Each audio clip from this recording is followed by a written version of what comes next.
Dia selalu asal-asalan dalam tugasnya, licik dan curang. Tak ada desakan, maka hanya kulakukan tugas rutin. Kupikir asalkan menyelesaikan gambar setiap hari bukan masalah. Dia tak bertobat dan berubah, bahkan setelah dipangkas dan ditangani. Akhirnya dia diberhentikan dan merenungkan diri. Namun yang tak kupahami, pada awalnya aku ingin bekerja dengan baik. Jadi kenapa aku melakukan tugasku seperti itu? Apa alasannya? Apa yang dia pelajari tentang natur dan konsekuensi dari bersikap licik dan curang dalam tugasnya? Perubahan apa yang dia buat?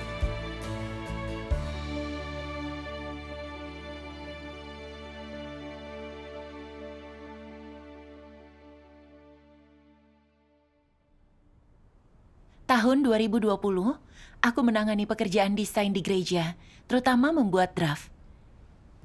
Setelah beberapa saat, kudapati membuat draft itu lebih lambat dari pekerjaan lain. Pengawasku juga mengawasi pekerjaan lain, jadi dia tak mengawasi pekerjaan kami.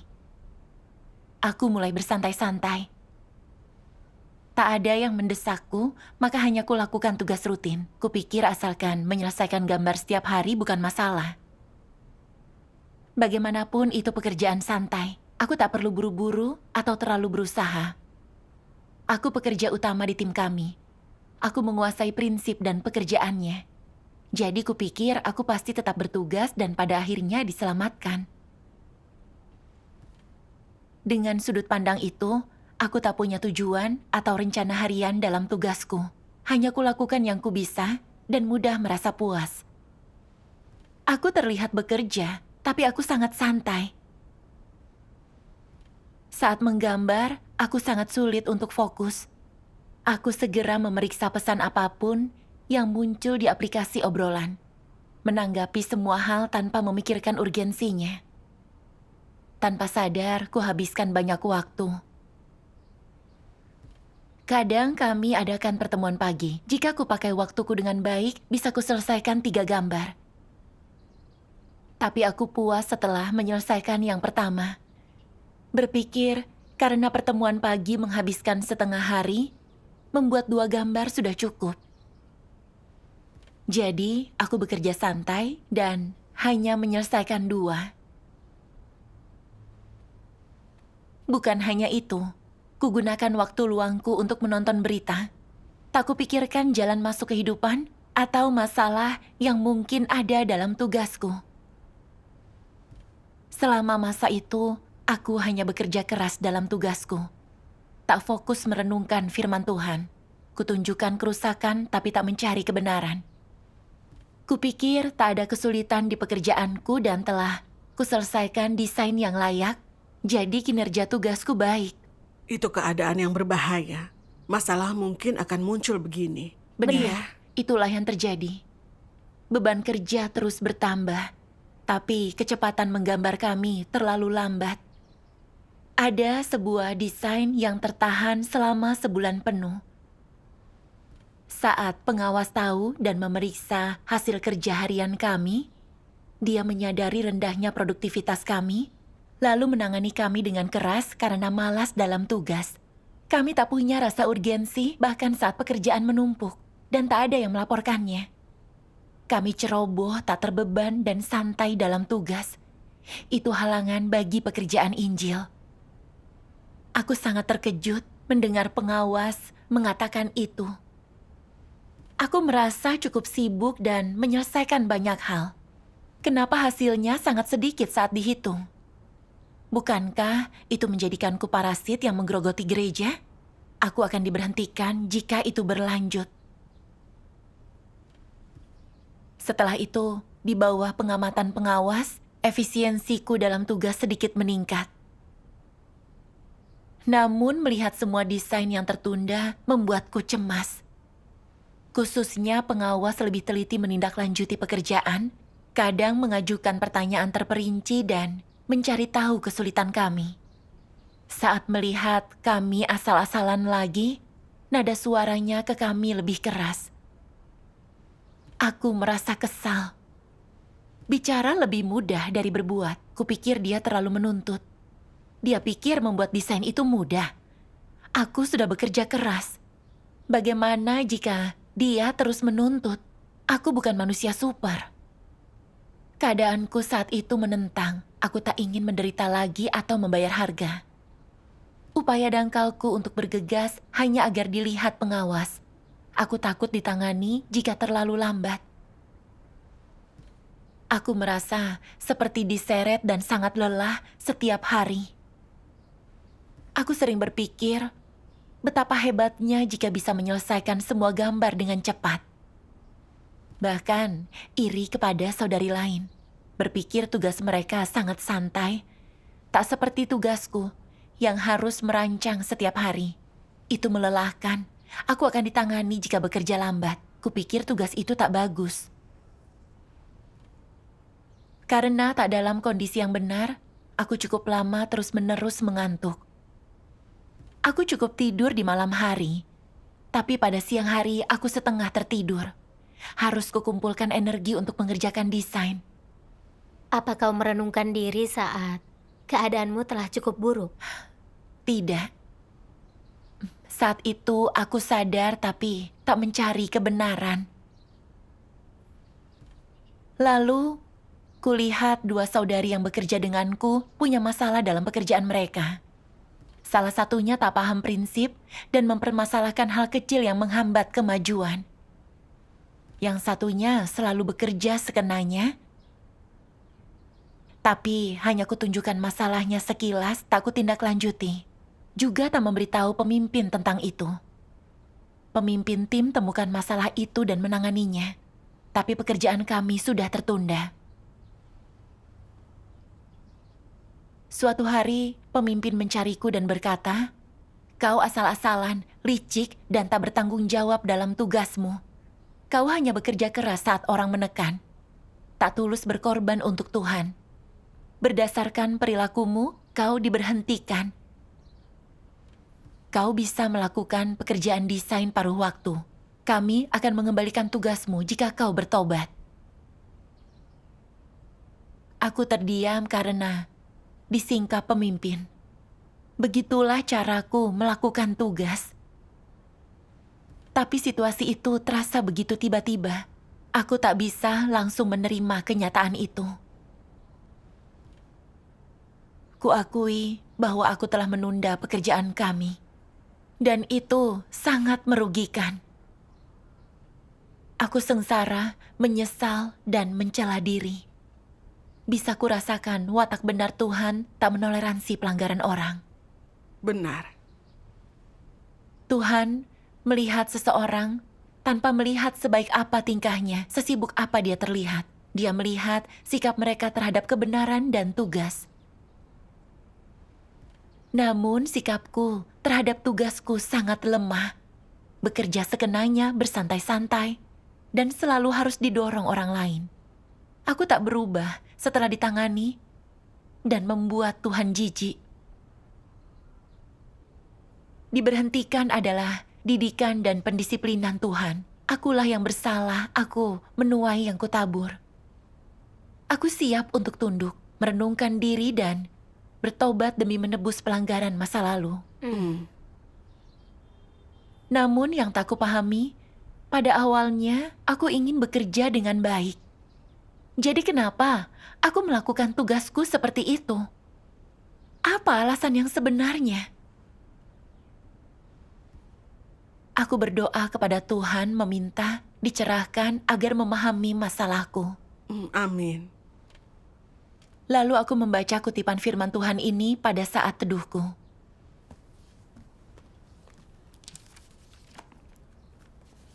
Sebenarnya, jika engkau melakukan tugasmu dengan sungguh-sungguh, engkau tak perlu menghabiskan 6 tahun sebelum mampu bersaksi tentang Tuhan. Dan pekerjaan gereja akan mendapat hasil luar biasa.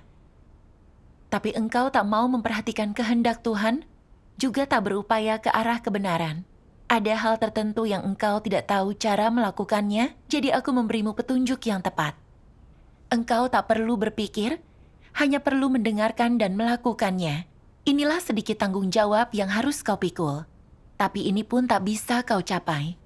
Di mana kesetiaanmu? Tidak terlihat dimanapun. Engkau hanya mengatakan hal yang menyenangkan. Sebenarnya kau tahu yang harus kau lakukan, tapi tak menerapkan kebenaran. Ini pemberontakan terhadap Tuhan, dan pada dasarnya ini berarti tidak adanya cinta akan kebenaran. Engkau tahu betul di dalam hatimu bagaimana bertindak sesuai kebenaran, tapi engkau tak menerapkannya. Ini masalah serius. Engkau memandang kebenaran tanpa menerapkannya. Engkau bukan orang yang menaati Tuhan. Untuk melaksanakan tugas di rumah Tuhan, setidaknya kau harus mencari dan menerapkan kebenaran dan bertindak sesuai prinsip. Jika kau tak dapat terapkan kebenaran dalam melakukan tugasmu, lalu di mana engkau dapat menerapkannya? Dan jika engkau tak menerapkan kebenaran apapun, artinya engkau orang tidak percaya. Apa sebenarnya tujuanmu jika engkau tidak menerima kebenaran, apalagi menerapkannya? Dan hanya berkeliaran tanpa tujuan di rumah Tuhan? Kau mau jadikan rumah Tuhan rumah pensiunmu atau rumah miskin? Jika demikian engkau keliru. Rumah Tuhan tidak mengurus para pendompleng, orang-orang tak berguna. Orang dengan kemanusiaan yang buruk, yang tak tulus melaksanakan tugasnya, yang tak layak untuk bertugas, semuanya harus disingkirkan. Semua orang tidak percaya yang tak terima kebenaran harus disingkirkan. Ada orang yang tahu kebenaran tapi tak menerapkannya dalam tugas. Ketika ada masalah, mereka tidak menyelesaikannya. Mereka tahu tanggung jawabnya tapi tak serius berupaya. Jika kau tak pikul tanggung jawab yang kau bisa, lalu nilai atau efek apa yang mungkin terjadi dengan engkau melaksanakan tugasmu? Apakah percaya Tuhan dengan cara ini bermakna? Orang yang memahami kebenaran, tapi tak dapat menerapkannya, tak dapat menanggung kesulitan yang harus ditanggung, orang seperti itu tak layak untuk melakukan tugas. Ada orang yang melaksanakan tugas hanya untuk diberi makan. Mereka adalah pengemis. Mengira akan punya papan dan pangan dengan sedikit bertugas di rumah Tuhan, bahwa mereka akan dipelihara dan tak perlu bekerja. Adakah transaksi semacam itu? Rumah Tuhan tak beri makan pemalas. Jika orang yang tak menerapkan kebenaran, yang selalu ceroboh dan asal-asalan dalam tugas, berkata mereka percaya Tuhan, akankah Tuhan mengakuinya? Mereka adalah orang tidak percaya. Di mata Tuhan, mereka pelaku kejahatan. Amin. Amin. Firman Tuhan sangat jelas. Orang yang selalu asal bertugas, tak pernah bertobat, adalah parasit di rumah Tuhan yang tak akan dia akui. Benar. Iya. Memikirkan firman Tuhan, aku merasa dia menyingkapku secara langsung. Dia menggambarkan dengan tepat caraku bertugas. Kurenungkan satu demi satu hal yang terjadi.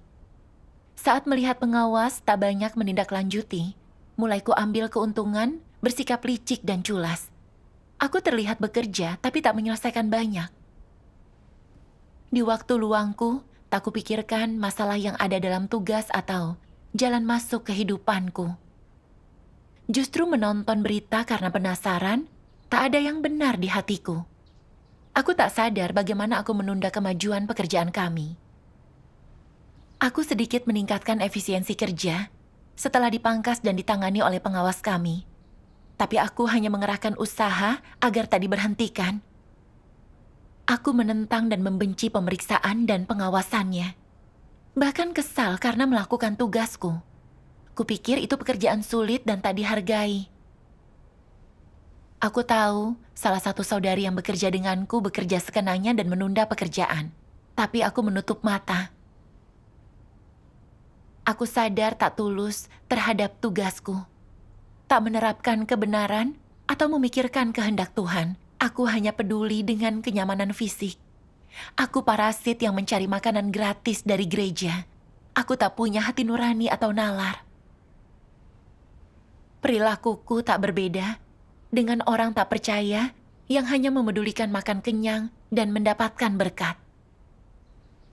Kulakukan tugasku seperti itu, bukan karena tak paham atau tak punya keterampilan.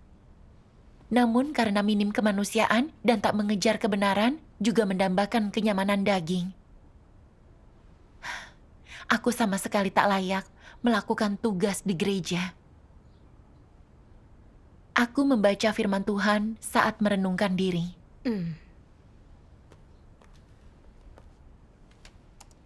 Tuhan Yang Maha Kuasa berfirman, "Sekarang ini, semua umat pilihan Tuhan sedang berlatih melaksanakan tugas mereka, dan Tuhan menggunakan pelaksanaan tugas orang untuk menyempurnakan sekelompok orang dan mengusir orang-orang lainnya. Jadi, pelaksanaan tugaslah yang menyingkapkan setiap jenis orang dan setiap jenis penipu, orang tidak percaya, dan orang yang jahat disingkapkan dan diusir dalam pelaksanaan tugas mereka. Mereka yang melaksanakan tugas mereka dengan setia adalah orang yang jujur. Mereka yang selalu bersikap ceroboh dan asal-asalan adalah orang yang curang, licik, dan mereka adalah orang tidak percaya.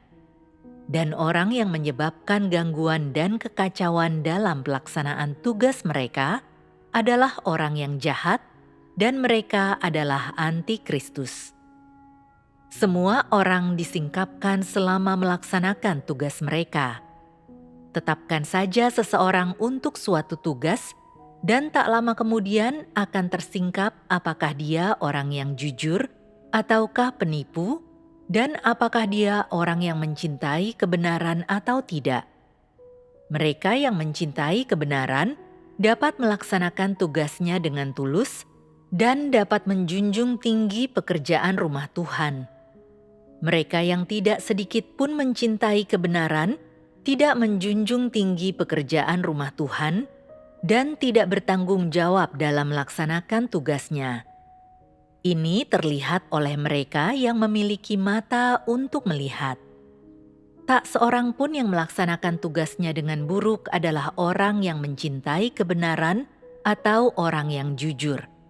Mereka semua adalah target penyingkapan dan akan diusir.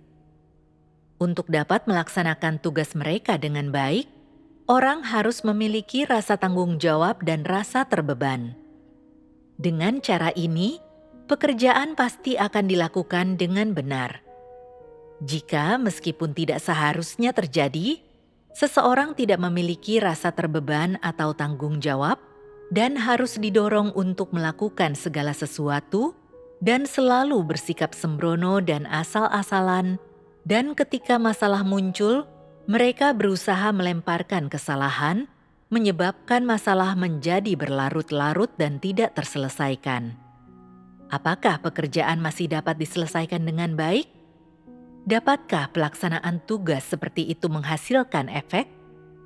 Mereka tidak mau melakukan tugas apapun yang diaturkan untuk mereka dan tidak mau peduli ketika melihat orang lain membutuhkan bantuan dengan pekerjaan mereka. Mereka selalu melakukan sedikit pekerjaan hanya ketika diperintahkan, hanya ketika dipaksa dan tak punya pilihan lain. Ini artinya mereka tidak sedang melaksanakan tugas mereka. Mereka adalah pekerja upahan. Pekerja upahan bekerja untuk seorang majikan, melakukan pekerjaan sehari untuk upah sehari, pekerjaan 1 jam untuk upah 1 jam. Mereka sedang menunggu untuk diberi upah. Mereka takut melakukan pekerjaan apapun yang tidak dilihat oleh majikan mereka. Mereka takut tidak diberi upah atas apapun yang mereka lakukan. Mereka hanya bekerja demi penampilan, yang berarti mereka tidak memiliki kesetiaan. Percaya kepada Tuhan berarti menempuh jalan yang benar dalam hidup, dan orang harus mengejar kebenaran. Ini adalah hal tentang roh dan hidup, dan ini adalah hal yang berbeda dengan pengejaran akan kekayaan, kemuliaan, dan ketenaran yang dilakukan orang-orang tidak percaya. Keduanya adalah jalan yang sama sekali berbeda. Dalam pekerjaan mereka, orang tidak percaya memikirkan bagaimana mereka dapat melakukan lebih sedikit pekerjaan dan menghasilkan lebih banyak uang, memikirkan tipu muslihat untuk menghasilkan lebih banyak. Mereka berpikir sepanjang hari tentang bagaimana menjadi kaya dan mengumpulkan kekayaan, dan mereka bahkan merencanakan cara-cara tidak bermoral untuk mencapai tujuan mereka. Ini adalah jalan kejahatan, jalan iblis, dan ini adalah jalan yang ditempuh orang tidak percaya. Jalan yang ditempuh oleh orang yang percaya kepada Tuhan adalah jalan mengejar kebenaran dan memperoleh hidup. Ini adalah jalan mengikuti Tuhan dan memperoleh kebenaran. Amin. Amin. Kulihat dari firman Tuhan, pekerjaan orang tak percaya seperti transaksi, tujuannya demi kepentingan pribadi. Mereka ingin menghasilkan uang dengan tak bertugas. Saat pekerjaan mereka diperiksa, mereka pura-pura bekerja. Tapi mereka licik saat tak ada yang melihat. Mereka tak cemas apapun keadaan pekerjaan mereka. Mereka hanya menginginkan uang. Iya. Benar. Aku sadar bahwa aku persis sama. Saat tak ada tekanan dalam tugasku, saat tak harus menderita, aku merasa tugas itu tak buruk. Kupikir asalkan bisa menyelesaikan pekerjaan, aku tak akan disingkirkan. Bahwa aku layak bertahan di gereja dan akhirnya diselamatkan sambil menyelam minum air. Aku tidak terlihat malas dan orang lain tidak melihat ada masalah. Tapi aku tak bekerja keras, puas hanya dengan sedikit pekerjaan. Aku menelusuri informasi tak penting sepanjang waktu, menelaah hal remeh untuk mencari tahu hal baru. Aku terus berlama-lama. Tak ada bedanya dengan orang tidak percaya yang bekerja untuk bos. Saat pekerjaan kami tertunda, aku bersikap seperti itu, tak punya rasa urgensi. Saat ditangani dan disingkap, aku berusaha lebih keras demi menyelamatkan muka dan tak diberhentikan. Tapi begitu standar dinaikkan, aku menentang dan mengeluh, ingin beralih ke tugas yang lebih mudah. Aku terlihat melakukan tugas, tapi aku hanya menyelesaikan tugas agar dilihat pengawasku. Aku tak punya ketulusan terhadap tugasku atau Tuhan. Aku ingin membayar murah sebagai imbalan berkat dari kerajaan surga. Itu artinya mencoba bertransaksi dengan Tuhan. Tak pernah kuduga setelah bertahun-tahun bertugas, aku akan disingkap sebagai orang yang culas dan licik. Telah kunikmati semua pemberian Tuhan dan makanan dari firman-Nya. Tapi hanya ku cari kemudahan dan kenyamanan dalam tugasku, melakukan hal yang membuatku tak menderita, tanpa memikirkan pekerjaan gereja atau kehendak Tuhan yang mendesak. Aku tak punya rasa hormat kepada Tuhan. Itu bukan melakukan tugas. Aku jelas-jelas menunda pekerjaan gereja, juga oportunis yang mendompleng gereja. Dalam renunganku, aku sadar, aku sangat egois karena menjunjung falsafah iblis, seperti tiap orang memperjuangkan kepentingannya sendiri. Menjadi seorang pejabat adalah demi makanan yang lezat dan pakaian yang indah dan hidup itu singkat, nikmati selagi engkau bisa. Falsafah ini telah menjadi hidupku. Hidup berpedoman ini, aku hanya memikirkan kepentingan dagingku dalam tindakanku. Kupikir dalam hidup, kita harus bersikap baik kepada diri sendiri. Bahwa bekerja terlalu keras dan lelah tak sepadan. Hidup mudah itu bagus, lalu khawatir dan lelah artinya kalah. Aku selalu punya sikap itu dalam tugasku, asal-asalan dan lamban. Yang akhirnya menunda pekerjaan gereja dan merusak karakterku sendiri.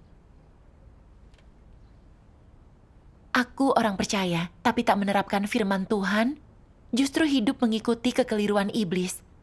Aku makin egois, licik, dan bejat. Aku tak punya karakter atau martabat dan tak layak dipercaya. Bahkan, untuk orang tidak percaya di tempat kerja, jika bekerja dengan mentalitas oportunis seperti itu, mungkin mereka bisa lolos untuk sementara, tapi kemudian orang lain akan melihat yang sesungguhnya. Benar. Benar. Lagi pula, aku melakukan tugas di gereja tepat di hadapan Tuhan yang mengawasi hati dan pikiran manusia.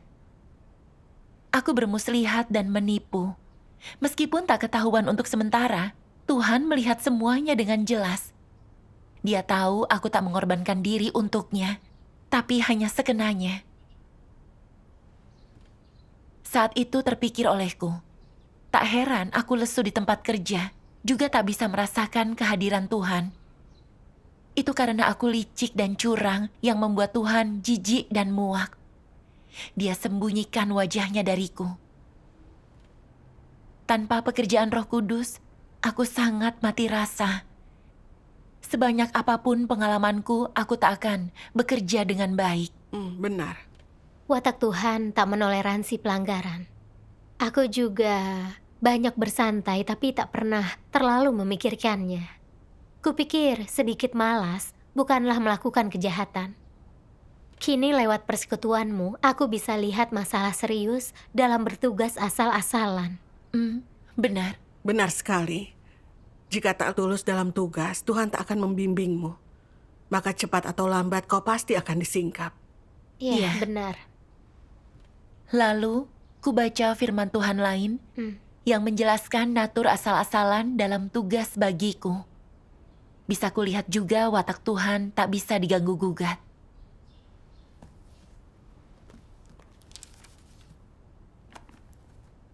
Caramu memandang amanat Tuhan sangatlah penting dan ini hal yang sangat serius. Jika engkau tak dapat menyelesaikan yang Tuhan percayakan, engkau tidak layak untuk hidup di hadirat-Nya dan harus dihukum. Surga dan bumi menetapkan manusia harus menyelesaikan amanat Tuhan. Ini tanggung jawab tertinggi mereka dan sama pentingnya dengan hidup mereka. Jika engkau menganggap enteng amanat Tuhan, artinya engkau sedang mengkhianatinya dengan cara yang paling buruk. Engkau lebih disesalkan daripada Yudas dan harus dikutuk. Orang harus sepenuhnya mengerti tentang bagaimana memandang apa yang Tuhan percayakan kepada mereka dan setidaknya memahami bahwa amanat yang Tuhan percayakan adalah peninggian dan kemurahan khusus dari Tuhan. Semua ini adalah hal-hal yang paling mulia. Yang lain dapat ditinggalkan, walau harus mengorbankan hidup, mereka harus memenuhi amanat Tuhan. Aku pernah percayakan seseorang untuk lakukan sesuatu. Kujelaskan tugas itu, dan dia mencatatnya di buku catatannya. Kulihat betapa cermatnya dia mencatat, dia tampak terbeban untuk pekerjaan itu, dan sikapnya bertanggung jawab.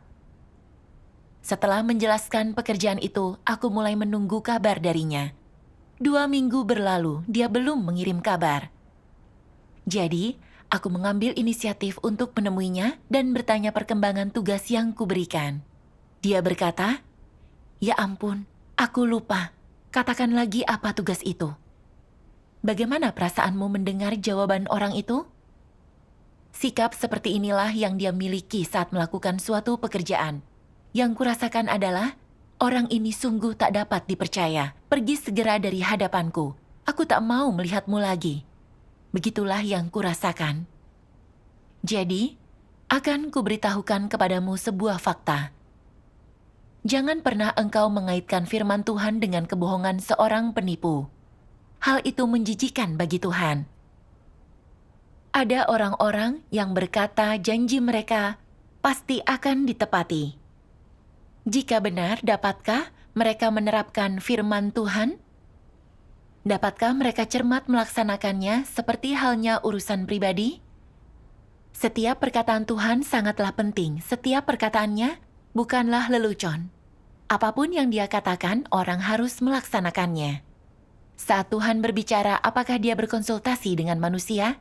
Tentu saja tidak. Apakah dia mengajukan pertanyaan pilihan berganda kepadamu? Tentu saja tidak. Jika engkau dapat menyadari bahwa firman dan amanat Tuhan adalah perintah, bahwa manusia harus melaksanakan apa yang firman Tuhan katakan, maka engkau berkewajiban untuk melaksanakannya. Jika engkau menganggap firman Tuhan hanyalah lelucon, yang boleh dilakukan, boleh juga tidak dilakukan dengan sesuka hatimu. Dan kau perlakukan begitu, kau tak berakal sehat dan tak layak disebut manusia. Tuhan tak akan lagi berbicara kepadamu. Jika orang selalu membuat pilihannya sendiri dalam hal tuntutan Tuhan, perintah dan amanatnya, dan memperlakukannya dengan sikap acuh tak acuh, mereka adalah jenis orang yang Tuhan benci. Dalam hal-hal yang kuperintahkan dan amanatkan kepadamu secara langsung, jika engkau selalu membutuhkanku untuk mengawasimu, mendorongmu, menindaklanjutimu, mengkhawatirkanmu, dan bertanya kepadamu, selalu memeriksamu, maka engkau harus diusir. Amin. Amin. Aku tahu dari firman Tuhan bahwa apapun yang Dia katakan dan tuntut harus dilakukan, harus dipatuhi oleh makhluk ciptaan. Iya. Jika kita tak menganggap serius firman Tuhan, justru selalu butuh diawasi dan diingatkan orang lain, atau dengan enggan bekerja saat seseorang memaksa, itu pada dasarnya menipu dan mencurangi Tuhan yang membuatnya jijik. Orang itu tak pantas mendengar firman Tuhan atau bertahan di gereja dan harus disingkirkan. Benar. Aku sangat takut saat memikirkan firman Tuhan, terutama di bagian orang ini benar-benar tak dapat dipercaya. Pergi segera dari hadapanku. Aku tak mau melihatmu lagi. Aku menyesal dan bersalah atas kejahatan yang telah kulakukan. Aku pun terus menangis. Merenungkan sikapku terhadap tugas itu seperti yang Tuhan ungkapkan, sangat santai.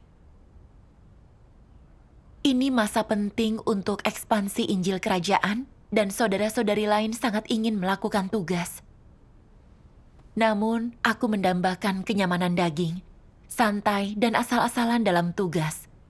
Puas hanya melakukan layanan tanpa berusaha efisien, yang memengaruhi hasil pekerjaanku. Aku ini pemalas, lalai dalam tugas, hanya memikirkan kepuasanku. Gereja mempercayakan pekerjaan yang penting kepadaku, tapi aku tak pernah menganggapnya serius. Aku melihatnya sebagai alat tawar untuk dinafkahi gereja, tanpa menderita atau memikirkan cara meningkatkan pekerjaanku. Aku hanya bekerja sesedikit mungkin.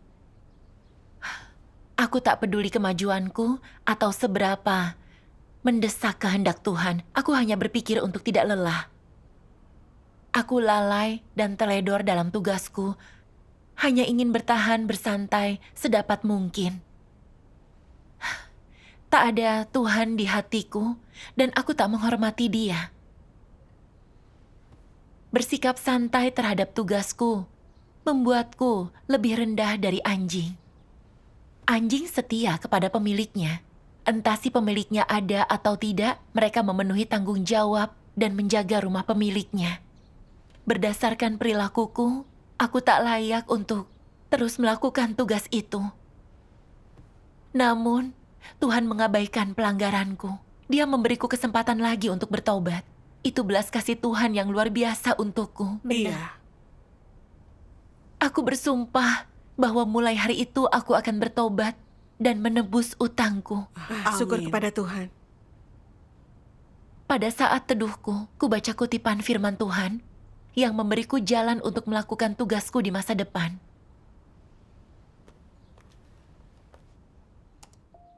Tuhan yang Maha Kuasa berfirman, apa yang Nuh pikirkan dalam hatinya setelah Tuhan memberikan perintahnya untuk membangun sebuah bahtera? Dia berpikir, mulai hari ini dan seterusnya, tidak ada yang lebih penting daripada membangun bahtera, tidak ada yang sama pentingnya dan sama mendesaknya dengan hal ini. Aku telah mendengar perkataan dari hati Sang Pencipta, aku telah merasakan kehendaknya yang mendesak, jadi aku tidak boleh menunda. Aku harus membangun bahtera yang difirmankan dan diminta oleh Tuhan secepat mungkin. Bagaimana sikap Nuh? Dia tidak berani bersikap lalai. Dan dengan sikap apa dia membangun bahtera? Dengan tidak menundanya.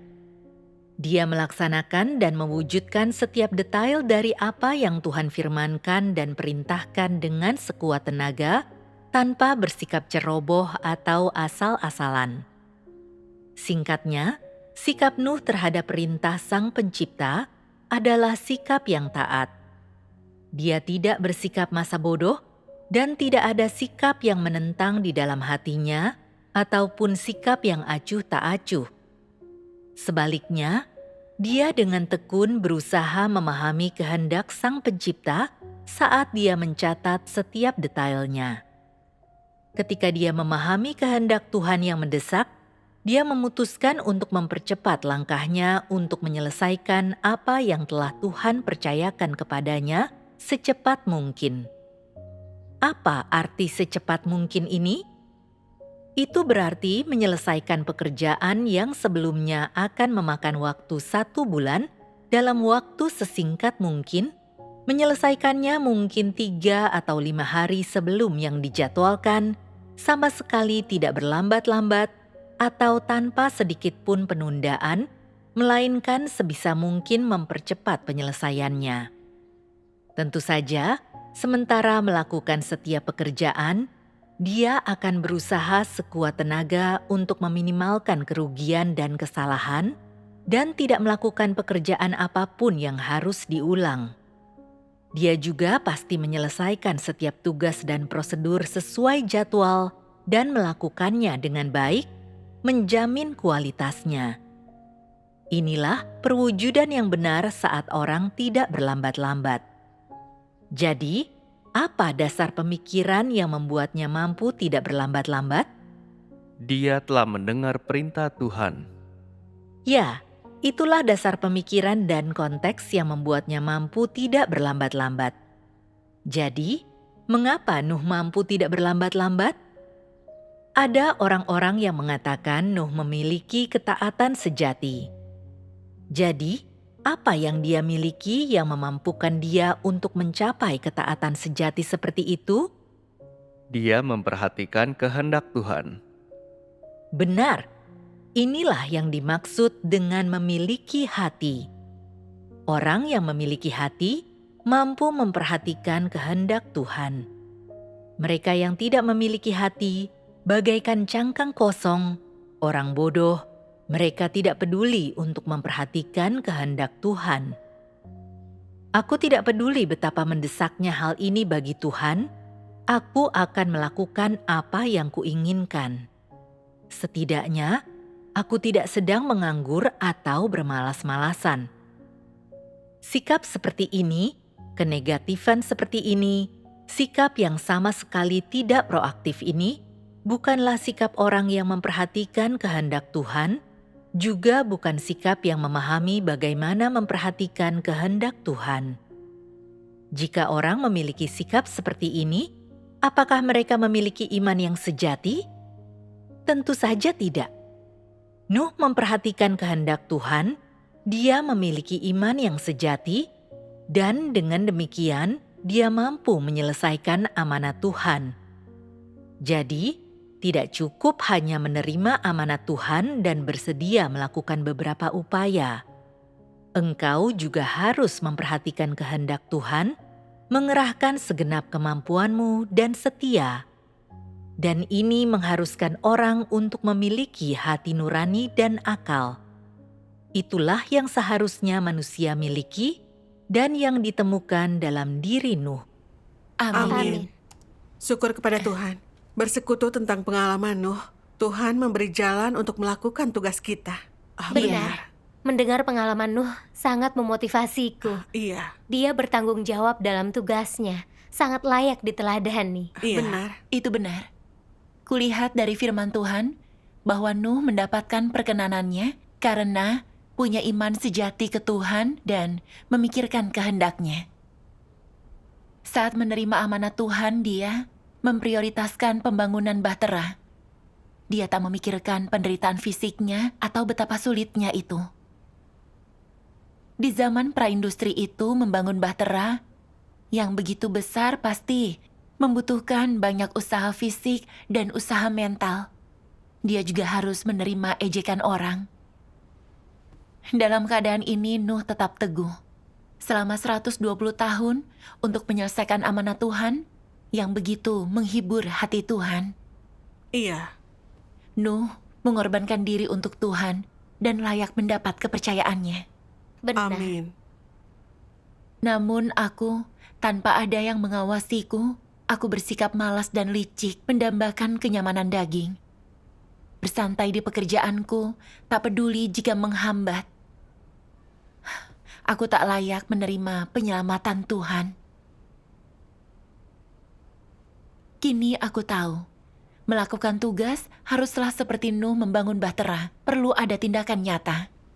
Harus kuhargai waktu untuk membuat kemajuan, bekerja lebih efisien.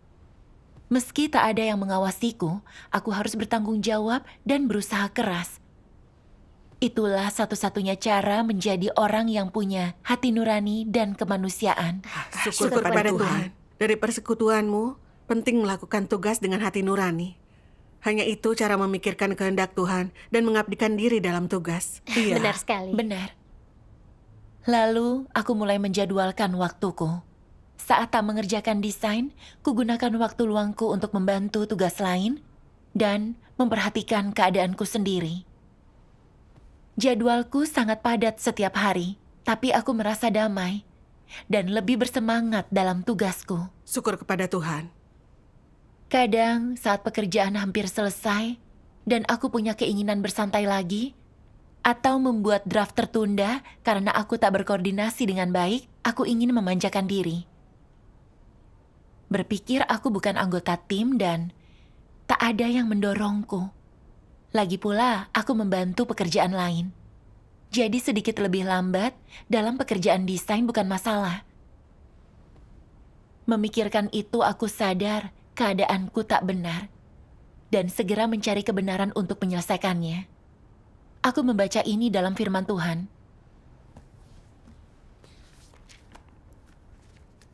Melaksanakan tugas berarti manusia melakukan yang seharusnya. Jika kau lakukan tugasmu dan tunduk pada Tuhan dengan sikap jujur dan dengan hati di hadapannya, bukankah sikap ini jauh lebih tepat? Jadi bagaimana seharusnya engkau menerapkan sikap ini? Engkau harus membuat menyembah Tuhan dengan hati dan kejujuran menjadi kenyataanmu. Tiap kali kau ingin kendur dan asal-asalan, ingin bertindak dengan cara yang licin dan malas, setiap kali teralihkan atau ingin bersenang-senang, pikirkan hal ini baik-baik. Dengan berperilaku ini, apa aku tak dapat dipercaya? Apa aku sedang bersikap tulus dalam tugasku? Apa aku sedang bersikap tidak setia? Apa aku gagal untuk hidup sesuai dengan amanat Tuhan? Inilah caranya engkau harus merenungkan dirimu. Jika kau mengerti kau selalu ceroboh dan asal-asalan dalam tugasmu, dan engkau menyakiti Tuhan, apa yang harus kau lakukan? Engkau harus berkata, pada saat itu aku merasa ada yang salah di sini. Tapi aku tidak menganggapnya masalah, aku hanya mengabaikannya. Baru sekarang kusadari aku telah ceroboh asal-asalan dan tak bertanggung jawab. Aku sungguh tak punya hati nurani dan nalar. Setelah menemukan masalahnya dan mulai sedikit mengenal dirimu, engkau harus berbalik. Sikapmu dalam bertugas salah. Engkau ceroboh seperti dengan pekerjaan tambahan dan engkau tidak sepenuh hati. Jika engkau seperti ini lagi, berdoalah agar Tuhan mendisiplinkan dan menghajarmu. Orang harus berkemauan begini saat bertugas agar bisa sungguh bertobat. Orang membalikan dirinya hanya jika hati nurani mereka bersih dan sikap mereka terhadap tugas berubah. Amin. Amin. Firman Tuhan memberiku jalan penerapan. Tugas adalah amanat yang diberikan Tuhan kepada kita. Entah ada yang mengawasi atau tidak, kita harus menerima pengawasan Tuhan dan berusaha keras. Selalu butuh didorong seseorang artinya minim pengabdian. Bahkan orang lain menganggap itu memalukan. Aku tak bisa terus seperti itu. Harus kuhormati Tuhan dan menerima pengawasannya. Aku harus aktif dalam tugas tanpa perlu didesak. Syukur kepada Tuhan. Saat situasi kedua tugas sibuk dan aku harus membayar harga, Aku mengatur jadwal lebih dulu dan melakukan yang terbaik, berusaha lebih keras. Saat bekerja dengan cara itu, setelah beberapa saat, mulai kulihat hasil dalam tugasku. Aku harus mengerahkan upaya lebih dan mencurahkan energi. Tapi tak merasa lelah. Aku merasa tenang dan damai. Saat mengalami kesulitan dalam tugasku, dengan mencari kebenaran, kudapatkan keuntungan tak terduga. Ada kemajuan dalam keterampilan teknis dan jalan masuk kehidupanku. Syukur kepada Tuhan.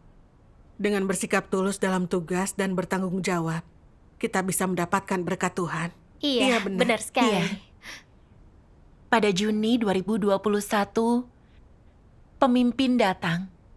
Berkata aku ditugaskan lagi untuk mengerjakan desain. Aku gembira sehingga tak tahu harus apa. Lalu berterima kasih kepada Tuhan. Aku juga bersumpah akan kuhargai kesempatan ini dan berusaha yang terbaik untuk memuaskan Tuhan. Syukur kepada Tuhan. Belas kasih Tuhan begitu besar. Iya. Perubahan tugasku menunjukkan betapa aku malas, egois, dan keji. Lalu aku membenci diriku dan punya rasa hormat kepada Tuhan. Kadang aku masih merasa malas. Lalu aku berdoa dan meminta Tuhan untuk menjaga hatiku, serta agar segera menyingkap dan mendisiplinkanku saat aku asal-asalan licik dan curang. Sejak menerapkan itu, kelicikan dan kecuranganku berkurang dan hasil dalam tugasku lebih baik. Syukur kepada Tuhan. Setiap kali kumanfaatkan waktuku dan menyelesaikan tugas, ku minta lebih banyak proyek ke pemimpin tim. Itu sedikit lebih melelahkan, tapi aku sangat puas. Pemimpin memberitahuku bahwa aku bertugas jauh lebih baik dari sebelumnya. Aku sangat terharu mendengarnya, sekaligus termotivasi. Upayaku belum cukup, aku harus terus bekerja keras. Luar biasa. Aku bersyukur karena Tuhan mendisiplinkanku yang membantuku mengubah sikapku. Syukur kepada Tuhan. Syukur kepada Tuhan.